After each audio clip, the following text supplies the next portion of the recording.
When I found those state troopers, I never faced that much meaning hatred before. Then I began to see the real true hatred that would come out of a man. They would want to take my life. Born and raised in Selma, Alabama, Henry Allen grew up in a neighborhood where diversity was not only normal, it was welcomed. I'm living in a white neighborhood, and we're all poor. And we sharing a lot of things together, and there was never fights. There was never no hatred going on within us. We never saw any color because we didn't enjoy each other. But skirting the edges of his neighborhood was a century of legal racism. Alabama state and local officials prescribed to the laws of Jim Crow, which enforced racial segregation and voter restrictions.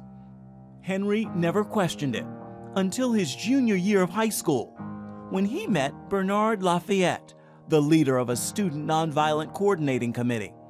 And he started demonstrating and telling us the 14th and 15th Amendment, citizenship and right to vote. Everything that they done was to deny you opportunity to vote to become a first-class citizen. I was more or less at a stage of amazement about what is going on. Eyes being opened up. Growing up in Jim Crowism, you didn't know a lot. You weren't told a lot about it. Nobody really wanted to talk about it. Henry soon became a foot soldier with the civil rights movement, standing up to Selma's own sheriff, Jim Clark, and his rally of white supremacists. He said, being the law said that you're never going to vote, I'm going to make sure you're not going to vote. Your Ku Klux Klan was your white city council. They were your druggists, they were your car dealer, they were your business people. This was a form of intimidation. This is what this was all about, to put fear into you. They would take your home, your property. They would even burn it down. It could even cost your life. It was a risk that became a reality for Henry. One afternoon, while walking to Brown Chapel Church for a protest, he encountered 3 state troopers on horseback. Instantly, they pursued him. With the grace of God, I was outrunning 3 horses down that sidewalk. Henry escaped into a stranger's home. I said, oh my God, I came so close to being killed today. I said, this is no fun. This is real. I had to make a decision whether I was going to continue or quit. And in my spirit and heart, I said, no, you continue. On March 7, 1965, 600 peaceful protesters attempted a march from Selma to Montgomery. Under the directives of Governor George Wallace, Alabama state troopers blocked their march on the far side of the Edmund Pettus Bridge. When the men and women refused to disband, Sheriff Clark gave the order to attack. Dozens were wounded and 1 was killed in what the world came to know as Bloody Sunday. They wanted violence. Dr. Queen said, no, we're going to stick to non-violence. And then now we are going to Montgomery, and we're going to tell Governor Wallace just how we feel about it's what he's done to the black people. We are killing segregation. 2 weeks later, Martin Luther King led Henry and 25,000 other protesters from the bridge in Selma to the Capitol in Montgomery.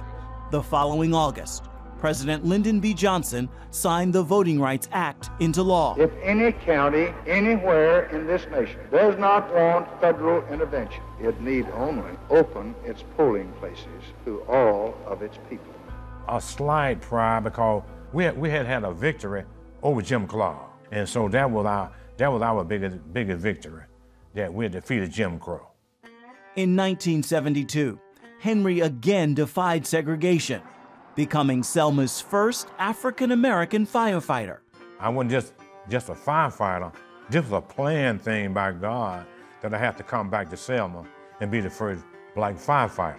Henry later became the first African-American chief, this time with a unanimous vote by the Selma City Council. I said, God, you put me in a position here that I'm really going to need your help. It was a tremendous struggle because the man who I was replacing was a racist. And he had polarized the whole department with racism. And the Spirit of God said, well, you need to go and talk to him. We call him administrator. As administrator, you have this whole organization full of racism. You got certain equipment that whites work off of. You got certain equipment that blacks works off of. We want something better than this right here. He said, I hadn't thought that way. Now that you brought it to my attention, I'm going to try my best to fix what's broken. And he did. I wanted what's right for everybody. They saw me as a leader, not just a fire chief. They saw me as a leader. Now a retiree, Henry continues to fight against division. As the PTO president of his alma mater, he serves the youth of Selma, reminding them how far we've come and how much further we need to go. I'm seeing a lot of reverse discrimination that I don't like. I'm seeing a lot of bitterness. We got a lot of people that are still toting this anger. And I'm troubled about this kind of spirit because it's not good for America. As far as he sees it, there is only one bridge that can bring this country together. This bridge right here represents freedom. But the most important bridge of all that is to cross over is from sin into perfect relationship with Jesus Christ as your personal Savior. I want to come to a race of there ain't but one people. Jesus Christ died for sins of the whole entire world. There's no discrepancy, no individuality. So in order to love Jesus Christ, you got to love your brother and your sisters. Is that we have to show love for all mankind.